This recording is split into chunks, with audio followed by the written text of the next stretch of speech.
Sorry.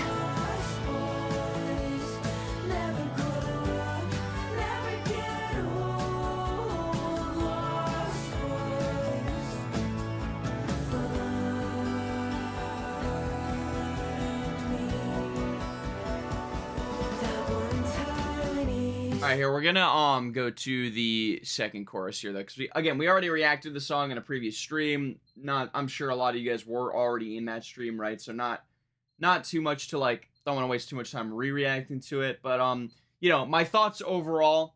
Very strong song, great single. Love this as the lead single, especially for the Phoebe Bridgers record.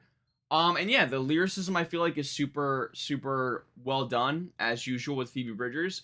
The happier kind of palette, I feel like, is a great contrast between kind of like the bleakness of the lyricism. And, you know, vocally, she is on fire. I love I mean, I did it as a joke, but like yeah, like in the chorus is really great. Let's finish it out. I think I have my take for which song's better as well.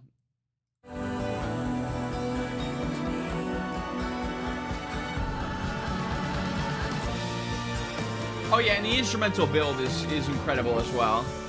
We kind of skipped a lot of it, but, you know. Where all will be forgiven in an instant. Hands in each other's hair. We are born again. So who cares where we're going? In the morning, you are not there. 1, 2, 3, 4. The scream is so good in there too. Never go home. Oh, not even to mention, we didn't even talk about it, but like obviously the idea of the Lost Boys from Peter Pan, that's the reference. Like never getting older, you know. It is obvious, but like, you know, feels like it needs mentioning.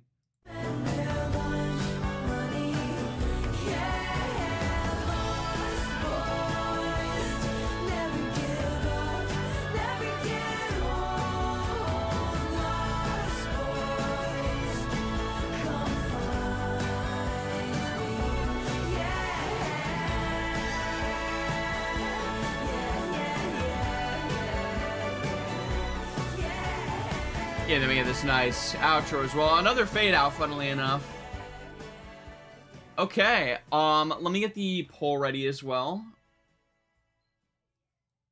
Better Lost Boys. I'm also, after I get it up here, wait, Lost Boys. Death Grips or Phoebe Bridgers. Alright, Phoebe Bridgers. There we go. Poll is up. You guys vote on that. I'm actually, though, holy shit, I suddenly have to use the bathroom very badly, so I'm going to do that real quick. I will be right back. Wish me luck.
Okay, we back. What's the poll looking? Death Grips wins. Okay, 1 vote for Death Grips. Shout out. We actually here. I'm gonna do it real quick. I personally, I actually didn't give my final take. I'm going to go easily with Phoebe Bridgers myself, but Death Grips does technically win. So, shout out Death Grips, Lost Boys.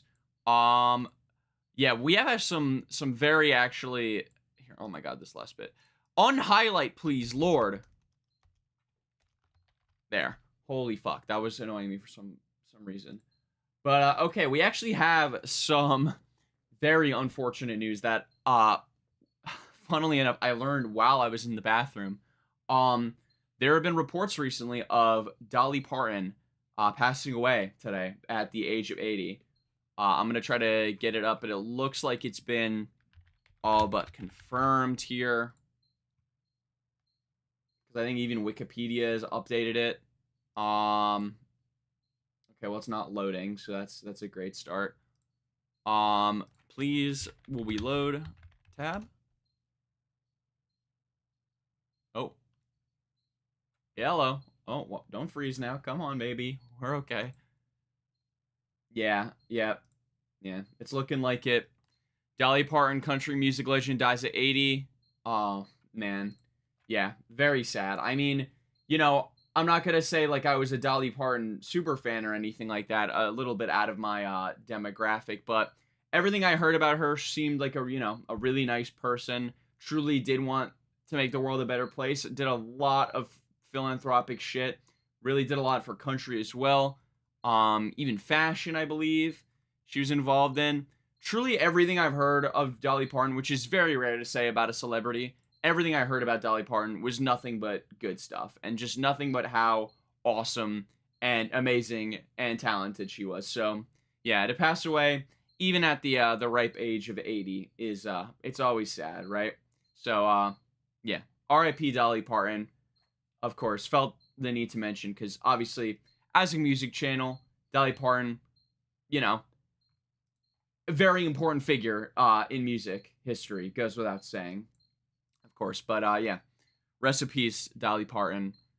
Let us continue, though. Sorry to ruin everyone's day with that news, and make everyone significantly sadder. I mean, it sure as hell made me significantly sadder finding that out. But yeah, now we move on. Let's get to the next. Sorry, I'm checking out my stream right now because I want to make sure that we're not getting any stream lag, but I think we should be good. Yeah, it looks good. Let's get to the next verses here. Let's do the sticky one. I like the sticky one. Starting with Sticky. Let's see which one's the first one that comes up, actually. It's Drake. Okay. So, next up we got Sticky, Drake versus Sticky, featuring Glorilla, Sexy Red, and Lil Wayne, Tyler, the Creator. Let's go, baby. Now, of course, Sticky off of Honestly Nevermind, off of Honestly Nevermind, of course. Probably the best track on Honestly Nevermind. I do think that the kind of rapping style for this house beat is pretty cool from Drake here, versus like a lot of the lame singing. And I honestly think Honestly Nevermind is very overhated. I think it's a decent project.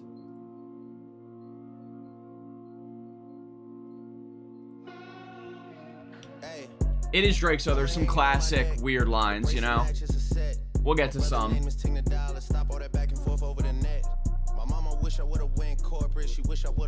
But the flow, I'll give it to him here. The flow is killer. Some actually good lines in here. And yeah, beat is super nice. Very unique to hear Drake on top of something like this, it feels like. I mean, I know he's done dancier stuff like this before, but never like a full like house track where he's just rapping over it, feels like. Music video is pretty cool too. Of course, okay, this line for anyone that doesn't know as well. Two sprinters to Quebec, Chérie et mon bec, right? If anyone's curious that does not speak French, I don't speak French. I did take a little bit of French, but I don't speak French. Chérie et mon bec, you know what that means in French? It means, where's my kiss, honey? So Drake's saying, hey, two sprinters to Quebec, Where's my kiss, honey? Like, such a fucking Drake line. I mean, to be fair, I believe Charlie Mon Bec is like just like a saying in France or maybe even Canada, right? Because he mentions Quebec. So it's not like he's just saying it for no reason. But again, in the context of Drake, saying "Where's my kiss, honey" is just very like it's classic Drake creepy, you know. Giving niggas +1, so I never pull up to the Met. That's a good line though with the Met. You know I gotta bring the G block, You know I gotta bring the D block, You know how sticky it get. Ay. You know how sticky it get. Ay. and the A's in the background. Like it's a great beat, man. What can I say? Play with that cat. Ay. She love how I make it all wet. Ay. You know how sticky it get. Ay. Ay, yo, Hey, ring, bring them girls to the stage, cause somebody's getting paid, and free big slime out the cage, and oh yeah, this was a Young Thug was still locked up, man. If only we knew. Once Big Slime did get out of the cage, he would be so fucking washed. cool, but now she wish she would've stayed, cause every song that I made is ringing like I got engaged. Goofy line there. Guys I wouldn't trade. Ay. All my songs go ringing like I got engaged. Got me on a wave, and got me on a wave. Couple hits, now you brave. What? You niggas better behave. What? All that pumping up your chest. What? All that talk about the best. What? You know how sticky it gets? Let me get this nice little instrumental break in here. It's got a good progression as well. Outro's a little long. We'll probably skip a lot of it because it's like a minute long outro, but Yeah. like it's nothing too crazy, but it's an enjoyable, very enjoyable Drake song, man. What can I say? And like, believe it or not, I know I do a lot of hating on Drake, and to be honest, it's mostly just because he's so easy to make fun of, and it's so easy to make content to make fun of him, right? And there are a lot of genuine things to criticize Drake about, but I will never deny he has a lot of good music. I think he is like fantastically overhated by the general public. I think the baseline Drake song, although it feels like it's getting lower and lower at this point, but like the baseline Drake song is still, I think, good. You know, I think we're not like Drake has never made an album that is genuinely like dog shit. The worst his albums are boring with a few good songs. And I will die on that hill. Say you want about the man, but the music, I mean, again, nowhere near like someone like a Kendrick Lamar, a Kanye even, you know, nothing like that. But like, it's still good music. He makes good music. All right. King of the hill, you know it's a steep one. Ha! Beat it, Right by the you line. know it's a brief one. Back in the ocean, you go, it's a We're coming up on another really bad line, by the way. Feelings. Lucky for y'all, we don't do civilians. You say I changed, I say that I millions. I did. You say I changed, I say that I millioned. I did. Change, like, probably because you changed for some change, like, oh my god. You say I changed, I say that I millioned is one of the stupidest fucking bars I've ever heard in my life. The toughest actor follows back on tour. Off-road, made back, Pyrex, trap, Virgil came back through the boy. Damn. That's something to me, niggas really had a back turn. And then he hits like this really nice pocket and flow. It's so, like, Drake is the king of dropping a really awful line, and then it randomly, the song picks back up and it being good again, you know? And then 30 seconds later, you'll finally, like, be really into it, forget about the first bad line, and then he'll drop another one. He's so good at just, like, these little landmines in all of his songs. Then they thought they had a trap set for me. How you really think that went for me? Niggas gotta do a fact check for me. When everything is put to rest, and everybody takes a breath, and everything gets addressed, it's you alone with your regrets. All that pumping up your chest. All that talk about the best. You know how sticky it gets. Like we weren't supposed to come up with And then the something Virgil sample at the end. you know, like something happened. And then, yeah, we get a long-ass outro here, so we're not going to go through all of it. But, yeah, Sticky by Drake, best song on Honestly Never Mind, up there with Jimmy Cooks, obviously. Maybe you can make the argument for Massive, because that's, like, more of an actual, like, house song, right? And he, like, does a more melodic performance, and that one's pretty good as well. But, yeah, very underrated project, in my opinion, from Drake here. It's got a fair bit of problems with it, but it's not bad at all, I think. Sticky by Tyler, the Creator, I think I feel the exact opposite in that, well, I don't know what the general consensus is, to be fair, but I feel like this song's a little bit overrated. It was such a moment when it first dropped, obviously, like the Lil Wayne, Sexy Red, Glorilla, like, kind of chemistry there. And the beat is crazy, very impressive. I just feel like this era of Tyler feels like, he, like, especially, I feel like, comes off as so I don't want to say out of touch, but it just feels like, I don't know, the character of Tyler just feels more unlikable in his recent music, it feels like. Does that make sense? And I don't want to, like, talk about his actual character, right? Because I've seen all the memes of, like, Tyler the Complainer, because I swear to God, every single fucking short you see this guy, he's complaining about something. That's fine, but, like, it's more so ever since Call Me If You Get Lost, where he really, like, made standard flexing more a part of his lyricism. He feels like a lot less relatable as a character, I guess. And in songs like this, I mean, I get it, it's a standard flex track, and I don't think I would really care that much. But I don't know, like, the oddball quirks of, like, an older Tyler, right? It feels like this transition, everything post Igor, it just feels like, I don't know, less relatable in a sense, but also just, you know, less captivating, you know? Tyler the Complainer. Yeah, you never heard that, Calzy? Tyler the Complainer? I've seen so many people call him that, man. But, yeah, let's get on to Sticky. It does have an iconic start, you know, with the whistle.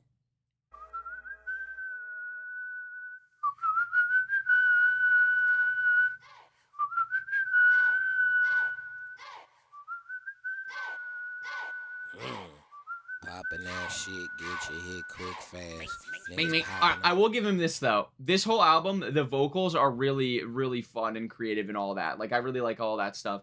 And this, especially, like, the...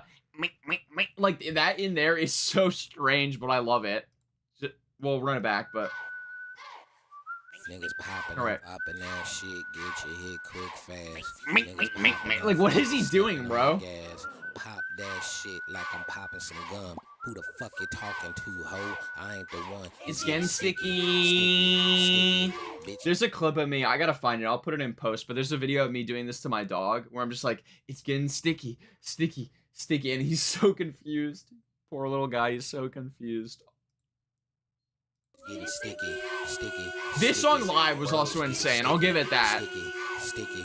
Bitches getting sticky, sticky, sticky. See, I'm a west side nigga from the zone. Knock, knock, knock, knock, knocking at the door. I keep them nicknames so hip, cause I keloid my fist. Give a fuck about pronouns, I'm that nigga and that bitch is getting sticky, sticky, sticky. Alright, maybe he didn't nitpick here, but the give a fuck about pronouns. I get it, but you don't mention... It doesn't mention any pronouns. Or I guess, is I a pronoun? Wait. Yeah. Yeah, I guess I'm is technically a pronoun. Yeah. Oh, how's it going, Candor Media? What's going on? We're getting sticky in this bitch. This build is great. I'll give it that. Also, where's the music video, broski? We were supposed to get a sticky music video. Video coming soon. That shit did not come soon. I know it's coming never. I'm still mad about that. I'm still mad about that. Because I remember I would rewind this video all the fucking time when it dropped. And right as it goes, boom, oh, it would just end. It's so funny. It just, the second Glorilla starts talking, it just ends. And it made me so mad because I want the full video. Percussion is also nuts. It's like a fucking, it's like kitchen rules or some shit.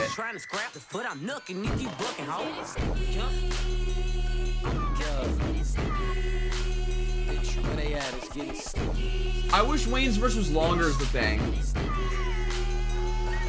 Sexy. Oh wait, never mind, not yet. Say I ain't the guy, they must be smoking ketamine. Always talking about potential, bitch. I am the better me. Jack of all trades, name a nigga who ahead of me. Must be God instead of me. Bitch, it ain't sticky. Yeah, it's getting sticky. Yo, where they at? It's getting sticky. If only he... Dude, could you imagine if he got Drake on this song? That would be crazy, man. And then Drake has a song called Sticky, and then that featured Tyler, the Creator, because he's saying it's getting sticky, but then Drake knows how sticky it gets, so he'd be ready for how sticky it's getting, you know? That would be so cool, man. Whoa. I don't even know what I'm doing with that voice.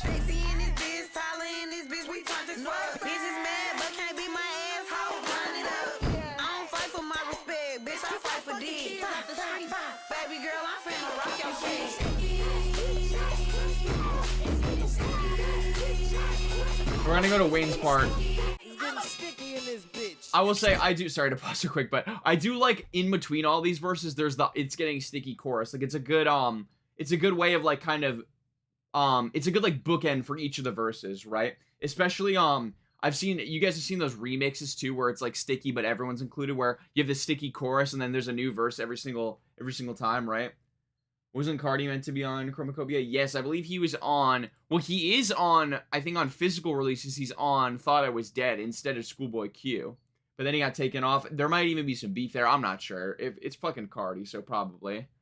Situation, this verse is so good though. I wish it was longer, man. Like this is the hungriest Lil Wayne has sounded in years.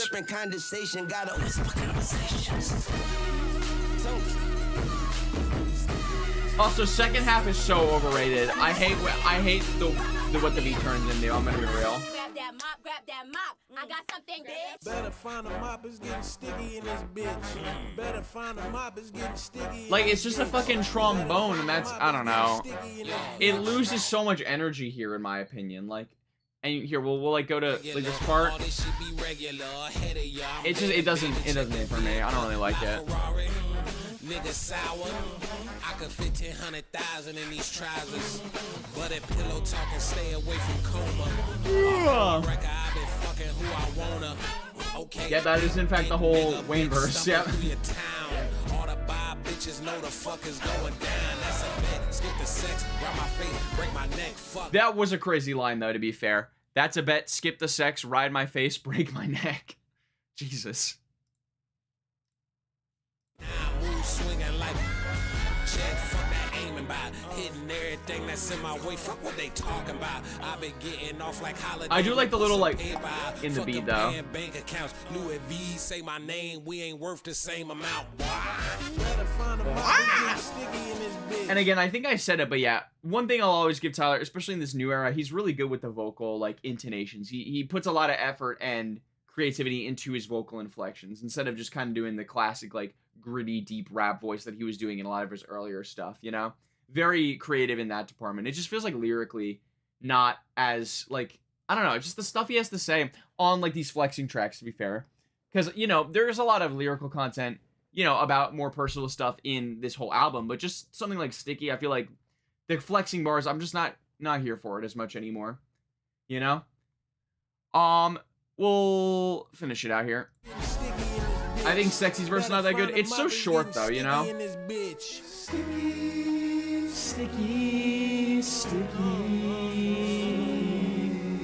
Yeah, I saw off the Henny. We talked about it. Dolly Parton died, man. R.I.P. Dolly Parton. One more time for everyone that wasn't in the section of the stream. R.I.P. Dolly Parton, man. Dolly Parton. R.I.P. Dolly Parton. But okay. As for which Sticky is better, I don't know if you guys are gonna like this take, I'm not gonna lie, but I think I am gonna go with Drake's Sticky. I think Drake's Sticky is a little bit better than Tyler's Sticky. Tyler's Sticky has a lot going for it. Obviously the features, the chemistry between the features, the production I think is a lot more grand and cool in a lot of moments and creative. But Sticky by Drake is a very cool song for Drake, I think, especially. It's a very like insular Drake song where there's not a lot of other stuff that sounds like it, and he hit a really nice pocket here. And I like it consistently more than some of the low elements of Sticky, you know?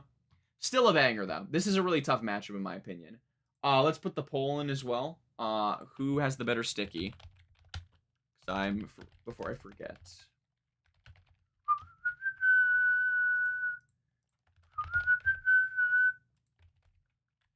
Haven't listened to Sticky by Drake. It's okay. We just listened to Sticky a few minutes ago in stream.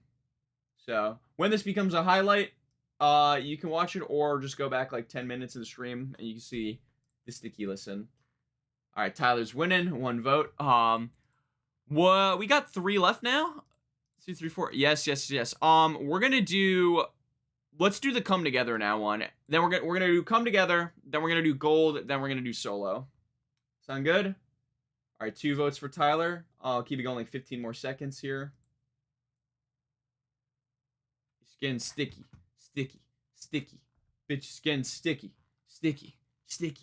Bro, it's getting sticky. Also, I don't want to give TMI, but for anyone that was curious about the bathroom battle, I lost. That's all I'm gonna say. I lost.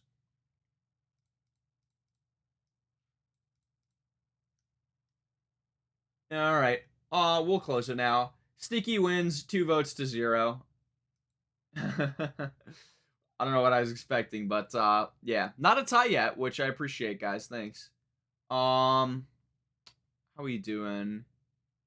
Here, wait, I just wanted to check real quick. Oh, wait, actually. Yeah, okay. Boom, boom, boom, boom, boom. I just don't like the word sticky. It makes me uncomfortable. Honestly, same, but I'm so used to listening to both of these songs that it's gone away from me. Same with Moist. Ever since, you know, Moist Critical. It's getting sticky. It's getting sticky and moist. Oh, whoa. Anyways, let's do, like I said, we've got Come Together by the Beatles versus Come Together by Spiritualized. We'll do the Beatles track first, of course. Obviously, the much more famous one. But this is a pretty close matchup as well. I tried to make matchups that were relatively close, you know?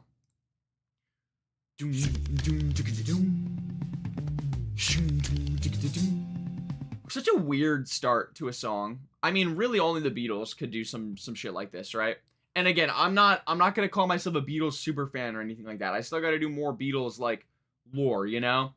I'm sure, you know, the rest of us do as well. But, like, you know, this is a fucking very impressive song. Especially the age it came out, man. Another one where I feel like I don't have too much to say about it, you know? Because it's been talked about to death, but...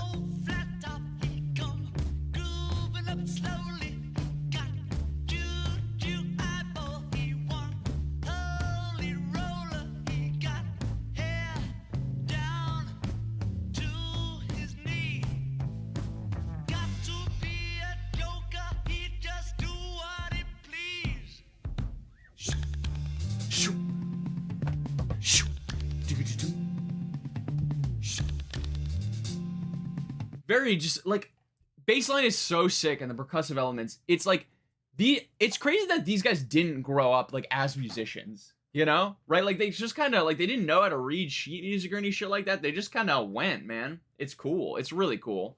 I mean, obviously that biopic is coming up, so maybe when the Beatles biopic is out, we'll do some more Beatles talk, but like there's so much fucking lore, you know? There's really nothing to be yeah, TBH, there's really nothing to say about the Beatles. They're just good. Yeah, that's really it, honestly. I mean, there's stuff to say about the character of each Beatle, you know, for sure. But when it comes down to the musicality, right, I feel like everything's been already done.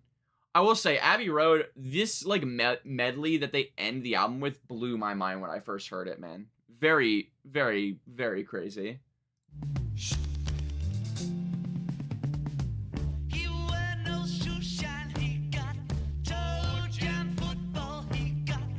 Like, what the fuck does that... Like, also... Because it came out in the 60s, right? 1969. Some of the shit that they say just doesn't make any sense anymore. He got Juju eyeball. Here come old flat top. Grooving up slowly. He wear no shoe shine. Got toe jam football. He got monkey finger. He shoot Coca-Cola. I guess cocaine. But, like, what is monkey finger? What is toe jam football? What the fuck does this stuff mean?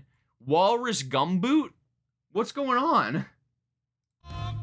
Who's Mr. Mustard? Coca-Cola, he said, I know you, you know me. One thing I can tell you is you got to be free. Come together right now over me. Alright, you know what? Say what you want about John Lennon. Great singer. He's got a really cool voice. Are they doing an individual movie for each member? If that's true, that's the wildest cash grab. No idea. I don't think so. I think it's just one biopic, right? Beatles biopic. Wait, what? What? It is 4 different movies. What the fuck? A 4-film cinematic event. It's 4 films into each Beatle. Oh my god, bro. I'm not watching all that shit. I'm not gonna lie, bro. I mean, because it's not like it's not like the other Beatles weren't in each other's lives. You can tell, like, all their individual stories in one fucking movie, no? I mean, there is a lot of lore, to be fair, but that's really crazy. That's actually, fuck, that's 4 movies. That made me significantly less excited to watch them. To be fair, I didn't watch the Michael biopic either because I don't care. I'm sorry, I just don't care about the biopics, man. They predicted DJ Mustard. Yeah. I think that's what they referenced. Yeah. Octopus's Garden. That's a Drake reference, right? I'd like to be under the sea. Shout out that song, by the way. Ringo's. I know all of the Ringo songs suck, but like that one I like a lot.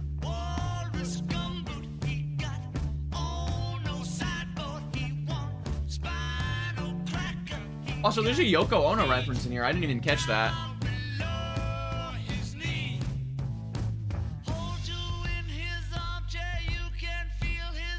What can they say about Paul McCartney? He's still alive. Yeah, I mean, so is Ringo. He should make like a cameo in his own biopic as like an old ass unk or something. I hate biopics because they're boring and just cash grab. Well, yeah, they can be good. It's just often they're boring because the whole point is like, oh, you already like this piece of art. Let's just make more art about them, you know? That's the idea. It doesn't have to stand on its own merits as a piece of art because it focuses on, you know, an artist.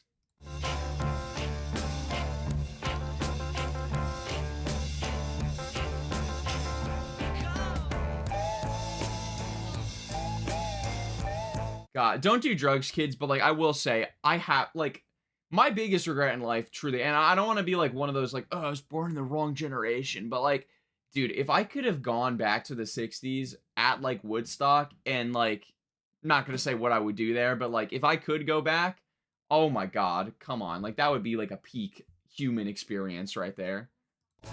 Especially this section, man. They are just so texturally like goated, man. Favorite biopic is the Jimi Hendrix because they didn't have to license any of his songs, or they had to license the Beatles songs. But yeah, the texture of their instruments are so fucking crisp and perfect, man. They were like masters at that.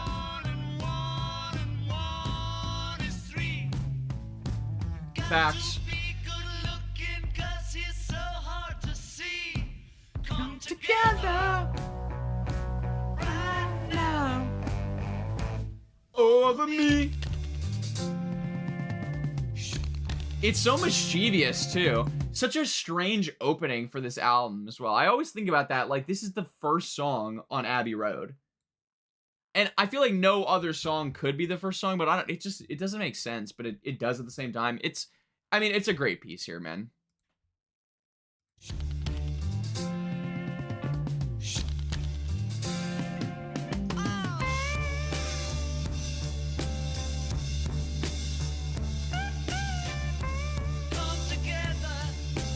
Oh, so we got some interesting lore here as well, if you guys want to hear this. So, Come Together is the opening track to Abbey Road. Also used to be a campaign song for the famed LSD enthusiast Timothy Leary, who was running for governor of California at the time. It's been suggested that each verse talks about one of the members of the Beatles or a self-portrait of Lennon himself. However, by his own admission, Lennon often simply filled the lyrics with non sequiturs.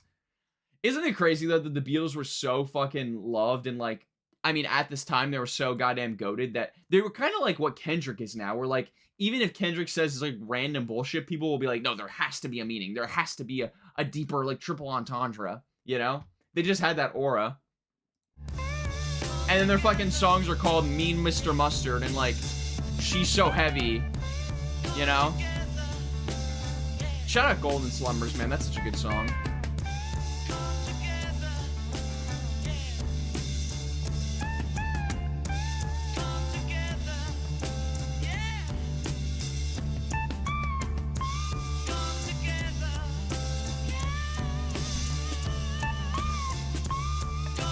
Also, just want to shout out Ringo on the drums here, man. Never the cleanest drummer of all time, but like, he had that sauce, man. He really did. I'm talking like he's dead, but yeah, dudes were like comparing them to Jesus. Yeah, I mean, there's that famous clip on the talk show where John Lennon proclaims that the Beatles are more popular than Jesus was, which, you know, I mean, I don't think so, but like they're probably the most popular. No, actually, because I guess there's other religious figures. Yeah. Okay. excluding like religious figures and like politicians and leaders, the Beatles probably were the most popular people. Like, you're not like, I'm gonna bring it back to Drake again. Sorry to pause so quick, but we are at the outro. But like the Drake Michael Jackson conversation is so like tired to me. But like, these guys were so popular that they had a whole like social movement called Beatlemania named after them. Like, that shit's not happening anymore. We're not getting like Weekend Mania. We're not getting Drake Mania. We're not even getting Kendrick Mania. All right, that's not possible anymore for the modern artist, I don't think. But yeah, Come Together, of course, you know, classic Beatles song. Great song. Not too much to say about it. Very creative, especially for the time. Very excited to check out this other Come Together, though, by Spiritualized from... Wait, this is the wrong song. This is the opener. From the 1997 space rock album, Ladies and Gentlemen, We Are Floating in Space. Very underrated record in total here. Just listened to this semi-recently. Really liked it, man. And I think you guys, anyone that's unfamiliar, will like it. Kind of similar energy, weirdly enough.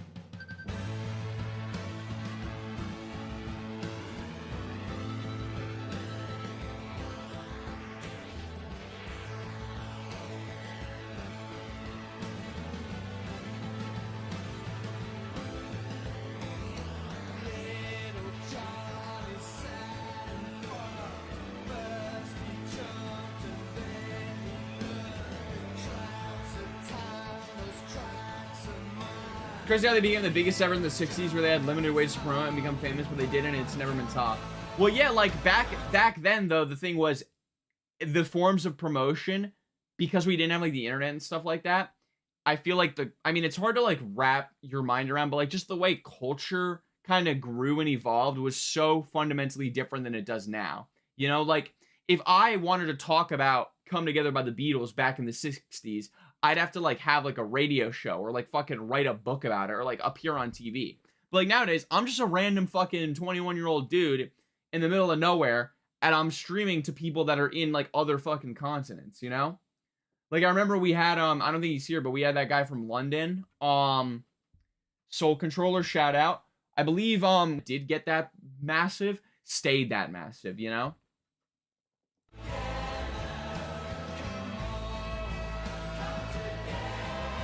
It's also a little quiet, so I'm gonna turn it up a little bit. But yeah, killer instrumentation. Love like the ethereal vibe this whole project has, man. Not so much about the lyrics, but very anthemic as well.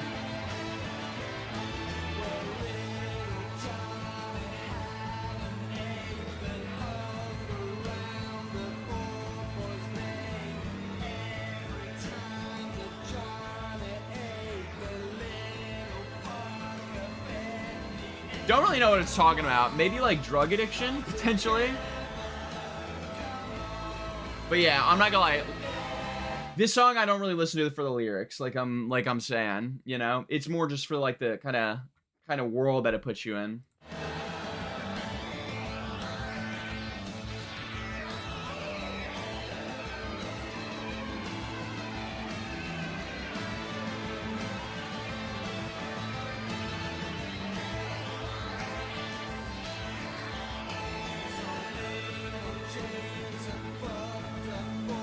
Never heard of these guys? Me neither until semi-recently. But really happy I found it out, man. Give this whole album a listen. I'd give it a huge recommendation.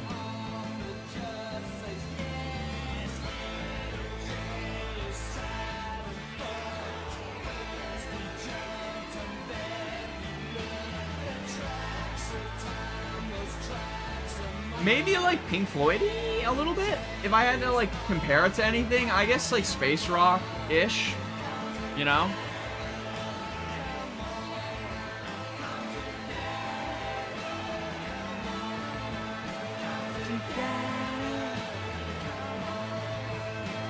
I'm gonna be real with you. This is like they're only gonna say that's all the lyrics for this song. We're just gonna get like instrumental, crazy, cool shit. So be prepared.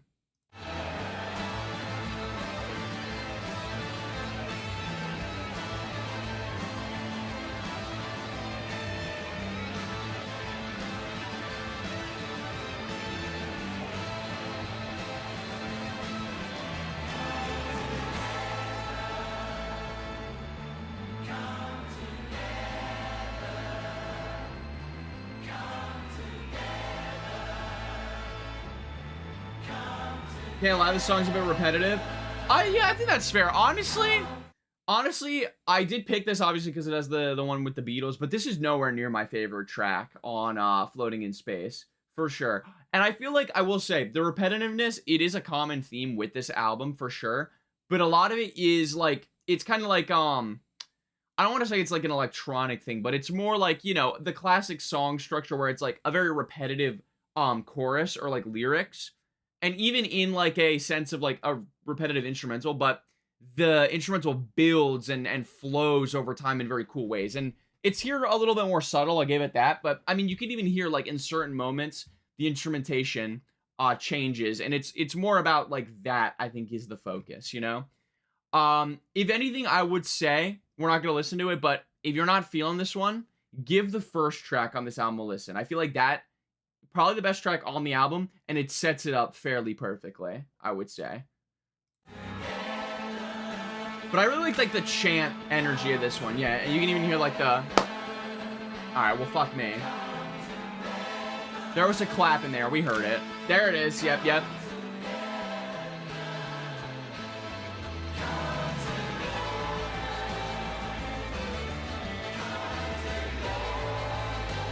But I don't know, I think it's pretty fucking rockin', I'm not gonna lie.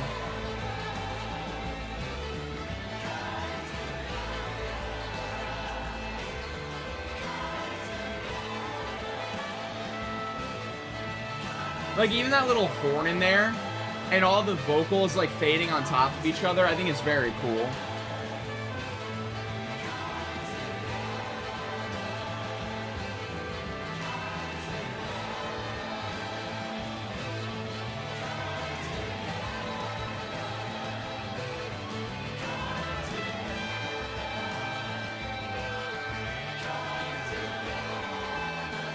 You just uploaded a short. I got a notification. Oh yeah. Forgot to mention here. I mean, it's just a fade out here, so we'll end. But yeah, I did upload a little short. I've decided the next sample breakdown video is going to be Denzel Curry and Kenny Beats Unlocked 1 versus Denzel Curry and Kenny Beats Unlocked 2, with a little bit of Unlocked 1.5 in there as well. We're going to be breaking down all the samples on those little EPs, doing a little verses again. I think it'll be a great time.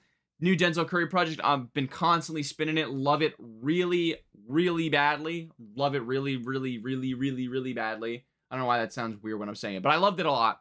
A lot of cool samples as well. Very Doom influence. So figured this video, I think a lot of cool samples you guys are going to find. And yeah, so the first short that just came out is one of the cool samples on it. I don't want to spoil too many more, but yeah, go check out the short if you guys want to see it. It just came out. Nothing too crazy, but yeah, cool sample in there. Let's talk about which Come Together is better. Let me make the poll here. I have a feeling which one is going to win, but... Come together, oh, over me.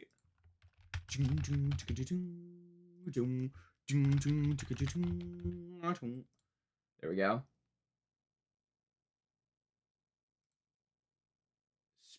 Spiritualized. All right, wait, hold up. I misspelled it. Can I... It's fine. It's fucking fine. But I actually think I'm gonna go with the Beatles myself. It's close, very close, like I said.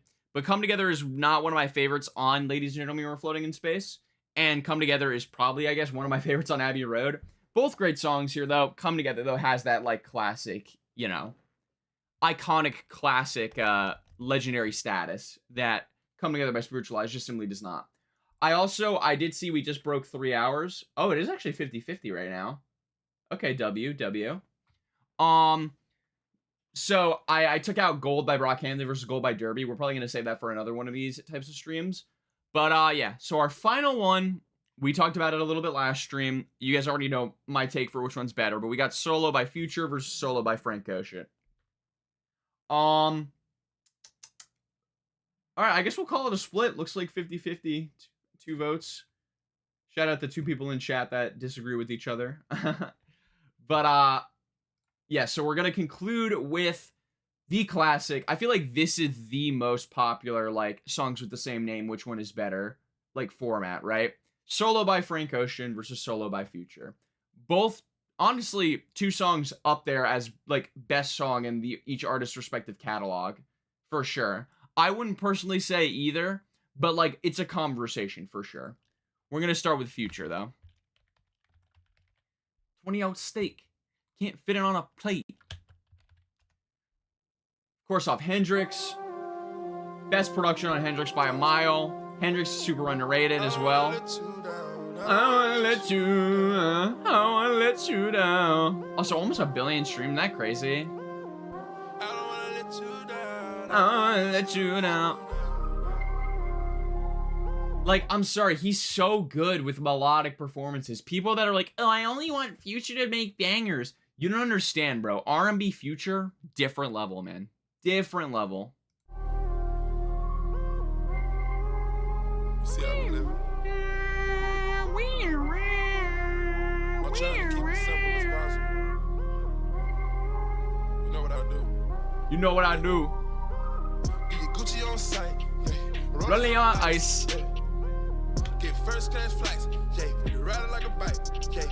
It's so fucking cool too, because like you can tell that there's like this sad energy to it, but it's still like constant Future flexing, you know? Like the lyricism barely changes. It's just like he has this like aura of toxicity to him that's so captivating to listen to, because he's like, you know, I hate everyone around me and I'm doing better than everyone around me, but I'm still sad. And that makes me feel, man, I can't imagine how sad your life is, because I'm going solo and I got everything I could ever want and I'm still fucked up, you know? Want to listen to DS2 so bad, I just haven't had the time to listen to long hours. Albums, excuse me. Go listen to DS2. That is an order. You gotta listen to DS2. Best Future project. Arguably, I honestly would probably put The Wizard a little higher. Maybe. It's debatable, but yeah, DS2 is a fucking classic, man. Get a brand new way. Hey, be quiet, don't brag. Hey, you ain't never pump gas. Hey, need to keep it on task. Hey, shout out New Jersey. That's what he's talking about. Never pump gas, because it's illegal in this state. It's illegal to pump your own gas in this state for some reason. Pulling off flex. Hey, keep it on track. Hey, fussing and fighting. But like the beat is like, oh my god, this is like the kind of beat I could just hear for an hour. Gotta make it count. Hey, love it when it bounce. Hey, girl, that's tight. Yeah, get whatever you like. Hey, Gucci on sight. Hey, Rolling on ice. Hey, take my advice. Hey, live a better life. Like that's great. Take my advice, live a better life. I'm sorry, Future. I didn't realize it's so easy to have all this money and fucking and women and money and cars and crazy shit. I mean, sounds like a pretty awesome life, man. I didn't realize. I should just try that. I should try that, huh? Yeah. He's like, yeah, you know, you should try 20-ounce steaks. You should try driving in a Ferrari and, you know, drop top whip, right, with rollies on ice. You should try that. Like, it's so toxic and it's fucked up, but it's really funny. Yeah, such a vibe. I agree. You got maze right now. You got it made right now. I don't know how much I like the vocal effects on this part, though.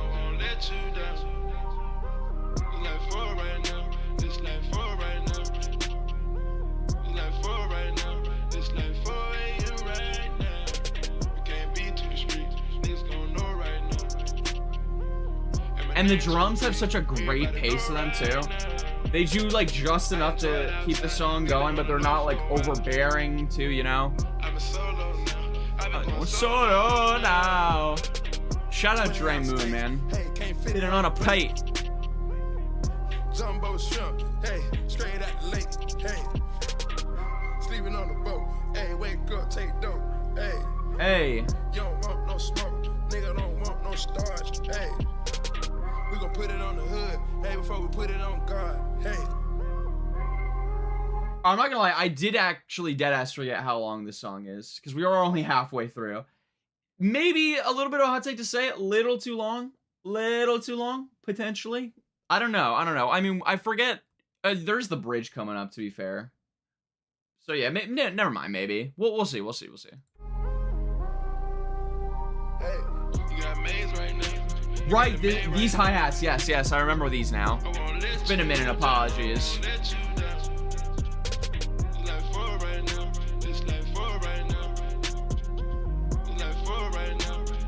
4 a.m. right now. You know what's another song that reminds me of Solo a lot that I think is really under the radar? This Sunday, off of the Future and Metro Boomin, We Still Don't Trust You, it's the 5th track.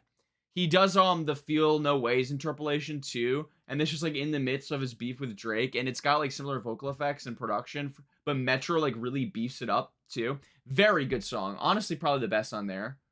Feel away, feel away. Niggas gon' know right now. And my name too big, everybody know right now. I enjoyed our time, we been on the low for a while. I've been solo now, I've been going solo now. And you know, I will say, not to pause again so quick, but I will say, I did mention this with the drums, how I really liked how sparse they were, and you'd think the hi-hats too coming in kind of ruin that, and it does a little bit, but I honestly think this transition is necessary to keep the song very like dynamic and interesting. So I don't hate it necessarily, but it does feel like a little out of place.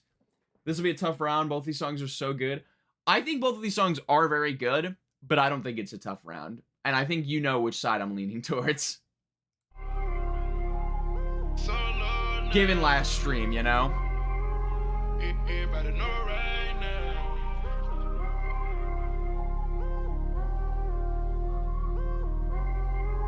But I mean, like, probably the most important song for this era of Future, you know?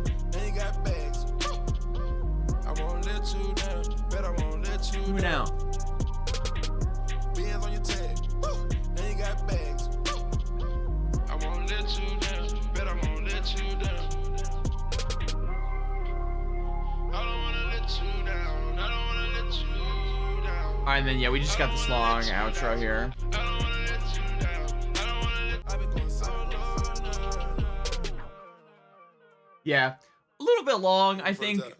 Oh, thank you. Thank you, Future. Freddie said that. But yeah, a little bit long for me, but I mean, truly like an immaculate Future vibe, I would say. Like, I really can't overstate how fucking good this production is.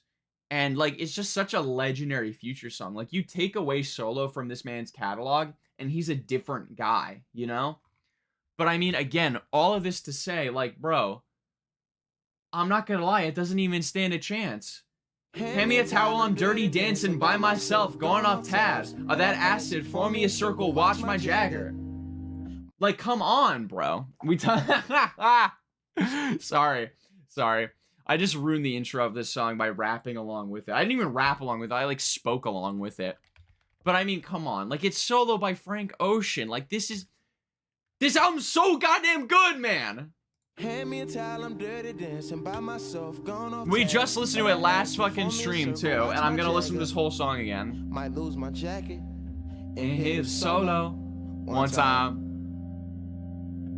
We too loud in public, them police turn down a function. Now we And also, yeah, for anyone, like, go back to my last stream. I talked about the song a lot more in depth. We're not gonna like repeat ourselves too much, but I'm just gonna, you know, vibe and talk about this song's so fucking good. I can't lie, that was tough. You said the intro off the rip. Yeah, because I've listened to the song like 100 fucking times. I know it. I could probably do this whole song, well, not actually, because it says the N-word, but word for word, I could probably do this song, like, full. Ignoring any words that I cannot say. And the time is perfect. Forgot to tell you, gotta tell You you know how much I vibe with you. And I didn't sing it, which We helped. don't gotta be solo. Now stay away from highways. My eyes like them red lights. Right now, I prefer yellow, red bone, so mellow. Oh, fuck, I thought Be cutting there it you. is. I was gonna say, I forgot it. I thought it does like the what there, but then yeah, it's fucking close enough. There goes all my aura. We're better off Solo. I got that act right in a windy city that night. No trees to blow through, but blow me, and I owe you 2 grams from the sunrise. Smoking good, rolling solo. We've all heard this song in chat, right? Like, Solo. and you know, it does a similar thing to Future Solo, honestly.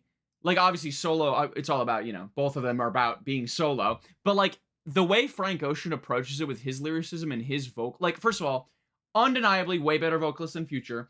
Future has one of the coolest voices ever. Frank Ocean still washes. All right, I fucking love Future. Frank Ocean still washes. Better production, arguably. It's close. The beat by Dre Moon is really strong. However, the organ work here, man, it's like eclectic. It's like, that's not the word. It's electric, not eclectic. It's electric. And it's just so sad, and the progression is so peak. Yeah, James Blake. It's James Blake on the organ. Come on. It's fucking James Blake. Fuck off. Solo. And all the little weird sounds in it too, and like all of Frank's vocals that like, it's so good, bro. Summer vibes, yeah. See, this song always reminds me of the end of summer, which we are right about at, actually, fittingly enough.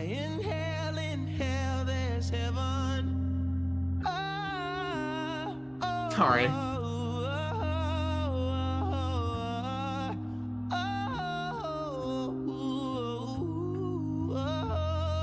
Jasmine Sullivan also does some background vocals here.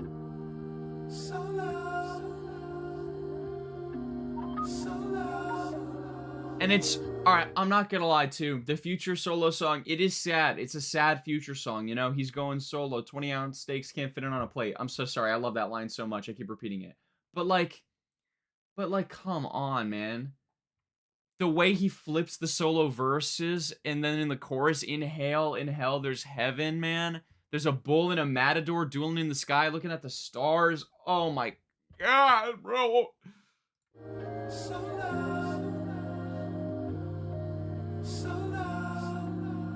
I'm skipping showers and switching socks, sleeping good and long, bones feeling. Yeah, also production from Frank himself. I don't know if he did the organ. I believe that was James Blake, but on time. It's also, I'm sorry, not to I keep glazing, but like, it's such a great, perfect middle ground in between singing and rapping, because he has like this rapping flow to him, but the verses are so melodically like strong still. And Frank Ocean is so good at that, where it's like a half rap, half singing verse, you know? Not that the two are mutually exclusive, of course, but like, because I feel like when people think of like sing rapping, they think of Drake, and that's fair. He like popularized that style. But Drake raps with melody. Frank Ocean is like singing with a rap cadence. There's a very like distinct difference, you know? Like this feels like a rap verse with melody versus Drake, which just sounds like, or no, excuse me. Like this sounds like a melody, like a singing performance that's just done with like a rap cadence, right? Drake, on the other hand, it's more like a rap performance, but like just like melodic elements thrown in there. Does that make sense? I don't fucking know. But yeah.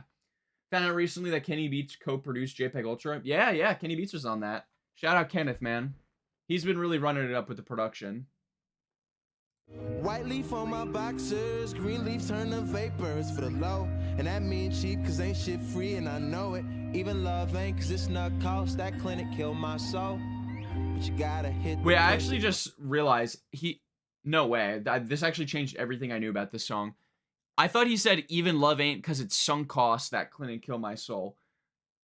He says even love ain't cause this nut cost, that clinic killed my soul. That makes more sense. Still a good line, because he's juxtaposing, right, the idea of how cheap weed is versus going to the abortion clinic after, you know, sex without a condom. Makes sense. I feel like sunk cost is a little bit better, but that's fine. Now your baby mama ain't so vicious. All she want is a picket fence, and you protest, and you pick a sign, but them courts won't side with you. Won't let you fly solo. And then, yeah, flipping solo for this scenario, too. Oh, my God, man. I wanted that act right in Colorado that night. I brought trees to blow through, But it's just me, and no you staying up till my phone died. Smoking big, rolling solo. It's hell on earth and the city's on fire. In hell, there's heaven. There's a bull and a matador dueling in the sky. In hell. You know what's crazy too? We could have also included the solo reprise in this with the Andre performance, and that song on its own right also fucking amazing. Sounds nothing like this original song, I'm gonna be real with you. I don't know why it's a reprise. I mean, I guess it's also just, you know, the theme of solo, but like very cool performance from Andre there as well, you know? There's heaven. And again, the background vocals help so much, man.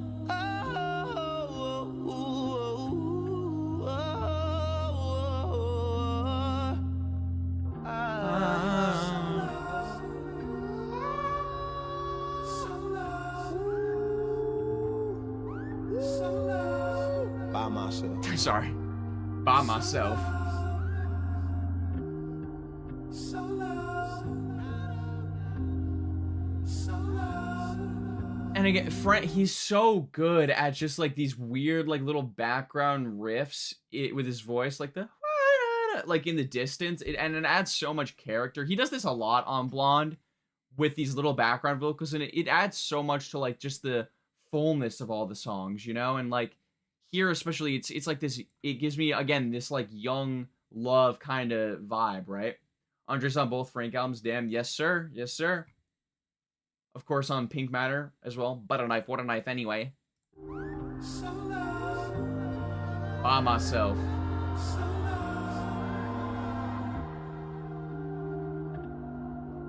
And again, it's so impressive to do so much with a song that really does so little.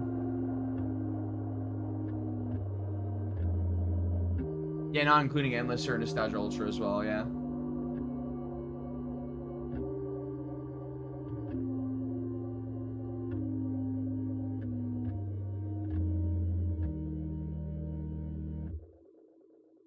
What a fucking song, man. What a song. Oh, whoa, Malcolm Ton, chill out. But yes, we're gonna, I mean, we'll put the vote in chat. I'm curious which one's gonna win here. But that is our final song to go over for the first episode of What Dib? Who Did It Better? Songs with the same name. So, our final question. Who did the better solo track? Future or Frank Ocean? You guys probably already know my thoughts on this if I'm being real. We're going Frank Ocean, baby. All the fucking... Yeah, we going Frank Ocean, baby. All the fucking way, baby. Alright? There's no fucking comparison. We going Frank Ocean. Yeah, it would appear we're also... Chat is also going for Frank Ocean. Alright, fair enough. We'll keep it up a little bit longer. But, yeah, just for the outro here. Our final picks. After Hours by HAR versus After Hours by The Weeknd. We went with After Hours by The Weeknd. Come Together, Spiritualized versus Come Together, The Beatles. We went The Beatles. Cry For Me, Magdalena Bay versus Cry For Me, The Weeknd. We went Magdalena Bay. Dreams, Fleetwood Mac versus Dreams by The Cranberries. We went with The Cranberries. Lost Boys, Death Graves versus Lost Boys, Phoebe Bridgers. We went with Phoebe Bridgers. Solo Frank Ocean versus Solo Future. I should have made it a tie. Solo Frank Ocean versus Solo Future. We're going with Solo by Frank Ocean. I'll close the poll in chat as well. Sticky, finally, Sticky by Drake versus Sticky by Tyler, the Creator, which I don't know why I have all this shit here. It's fine. Sticky by Drake versus Sticky versus Tyler, the Creator. Finally, we went little hot take, Sticky by Drake. But, yeah. So, I hope you guys enjoyed that. The first episode of Wadib.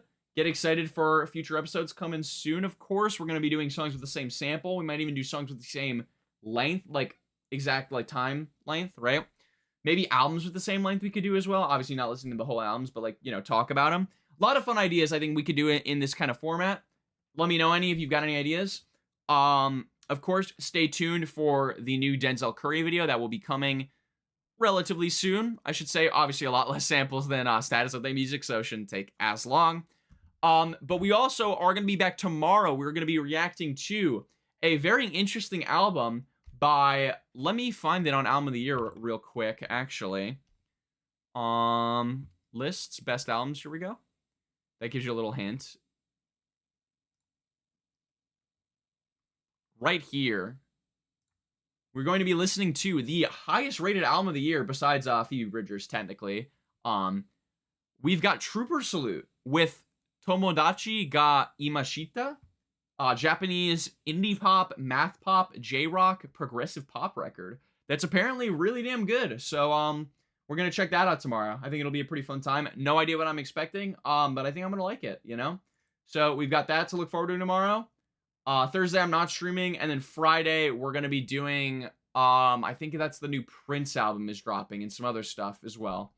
So yeah. Hope you guys enjoyed the stream. As always, I will see you guys. Run up the new short that dropped as well. And yeah, I will see you guys soon for next stream tomorrow. Y'all have a good day. Take care, take care, take care.